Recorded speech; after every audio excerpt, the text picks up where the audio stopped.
The eyes are the window to the soul. Have you ever heard that idiom? Probably, and even if you haven't, it's not too hard to figure. Simply put, you get the most honest read on someone by looking into their eyes. Now, the best art that we make comes from a place of truth.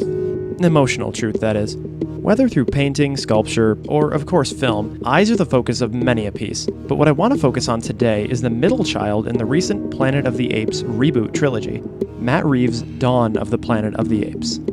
This film uses the distinctly human-like eyes of its simian protagonist to convey some of the most honest emotions in a genre film, and acts as a window into not just his soul, if you will, but his character arc. Before said arc, though, I want to ask one question. Why? Why focus so strongly on the eyes of our apes? Did it start as a cute meta-nod to the original 68 film? With Taylor's nickname being Bright Eyes and that name being shared with our reboot lead's mother, there's an obvious connection, even down to this first scene's transition from jungle to laboratory through her bright eyes. It could be, but maybe the answer is more technical, more practical. Think back to when this trilogy was just starting. CGI was as in vogue as it could be, and the best effects in the biz relied heavily on motion capture technology. This was the perfect route for the new Apes films to take. It saved time and effort on invasive makeup effects while retaining all the physicality you'd get from an in-camera performance. However, there was one major difference between your run-of-the-mill mocap character and our apes. Good idea. You told him to sign? Up to this point, a CGI character with a language barrier would just speak Na'vi or what have you and let the subtitles bridge the gap. But not here. Oh no, that'd be far too simple and not true enough to the way that apes communicate. So now you're left with a largely non-vocal, non-human CGI character as your lead. And without traditional human traits, off the bat at least, or reams of dialogue to rely on, the lion's share of the work to connect to an audience fell upon the most expressive weapon in any actor's arsenal: the eyes. Thankfully, that actor was Andy Serkis, and the script brilliantly angled us at those expressive eyes, and the rest is modern film history. More to the point though, the eye motif, and therefore Caesar's arc, are on full display in the very first narrative frames of Dawn. We start tight, with an extreme close-up on Caesar's brow on the eve of a hunt. We can see the faint glow of green that once denoted his hyperintelligence, but lose it in the pullout to the shadows and war paint. As we get a more complete look at him, we realize that there's little resemblance to the young, compassionate ape we left in these same woods years before. He's hardened, focused, and has had the weight of an entire ape community on his shoulders for 10 years. Caesar still leads his apes fairly, and they love him for it, and gladly abide by his chief doctrine: ape, not kill, ape.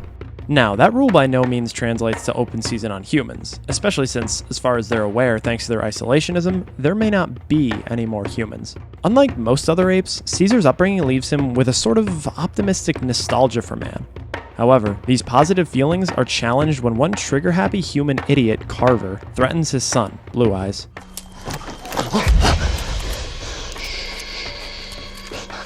This moment of tension is one wrong move away from full-on violence. The humans are scared out of their minds, and the apes are ready to pounce in self-defense and retribution for Rocket's son being shot. Caesar stands ready to act, but takes an extra moment. And if not for Malcolm here doing the same, seeing eye to eye with Caesar, things probably would have exploded right here. Thankfully, cooler heads do prevail, and Caesar tells the humans to, well,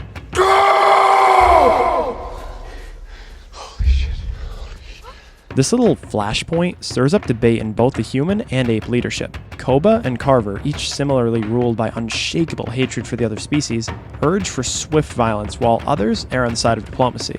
This back and forth among his people forces a decision out of Caesar, and so he marches his forces to the humans' front gate. He eyes them all down and does his best to make sure that there's no confusion between them. Do not come back. As clear as he was, one missing piece of information ensures that this cannot be the end of it. The humans weren't in his forest to hunt game or shoot chimps. They had a much loftier goal in their sights. So, when Malcolm alone disregards Caesar's decree, with humility and no weapons on him, Caesar listens. But if we can just get this dam working, then we have a shot at restoring limited power.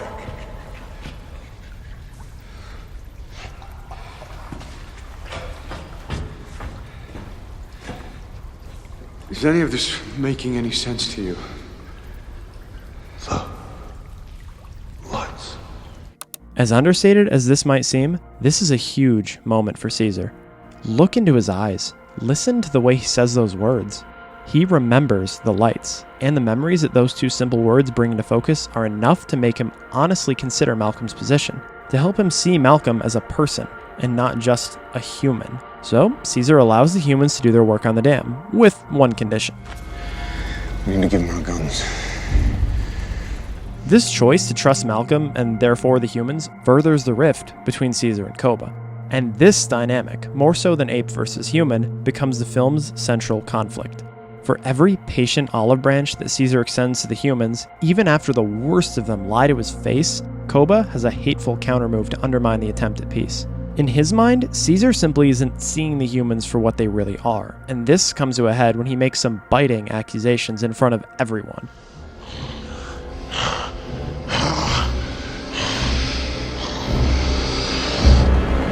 It does not go well. An interesting aside to consider about Koba, if you'll allow me, are his scars. They obviously serve as a reminder of the horrors he was subjected to in human labs, his motivation, but also double symbolically to foreshadow his deceitful nature. One of his eyes is always hidden away, cloudy and impossible to see into. Just something to consider. As Caesar is seemingly rewarded for his trust in humanity with some beautiful shared moments and his mate's recovery thanks to their antibiotics, Koba's plan wrenches him from his seat of power until it's far too late. If you look into Caesar's eyes in the mere moments before he's shot, you can see a wide range of emotions play out. Confusion, followed by near understanding, and then pained shock. The betrayal takes hold just before he falls. Until this moment, out of optimism, not naivete, Caesar had simply not thought another ape capable of such duplicity, especially not one he trusted so strongly. As Koba fights his war with the humans, Caesar is brought by Malcolm and company to his childhood home for medical treatment. This forced respite gives him time to set a better example for his son, and to reflect on himself when he finds footage of his own adoptive human father on an old camcorder. Yes. This is your home. Your home. All of this development and drama and build-up culminates in a rooftop duel between Caesar and Koba for supremacy over the apes. They clash with brief words and then fists as the building and Koba's sanity crumble to ruin around them. As Caesar gains the upper hand, Koba's rage and selfishness boil over into rash desperation that puts any ape between them in grave danger. With lives of those closest to him threatened, Caesar makes one more gambit that lands Koba hanging on for dear life, and Caesar staring down the barrel of his most staunchly held belief. Ape. Not kill. Ape.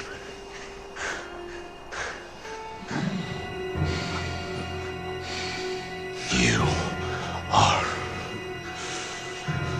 not ape. You can immediately see the effect of Koba's great fall on Caesar's face. Maybe, as with the lights, he reflects on the past in this moment.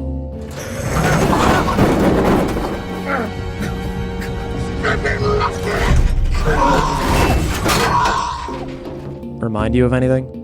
The entire ordeal that is the plot of this film is distinctly transformative for Caesar, and his expressive eyes allow us to follow that transformation.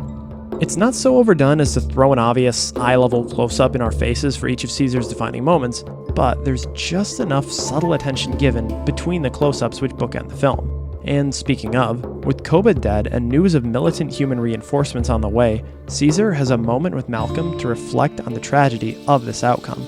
A fatal series of knowing and unknowing wrong choices and bad circumstances place Caesar on the eve of an unavoidable war which benefits no one. War has already begun.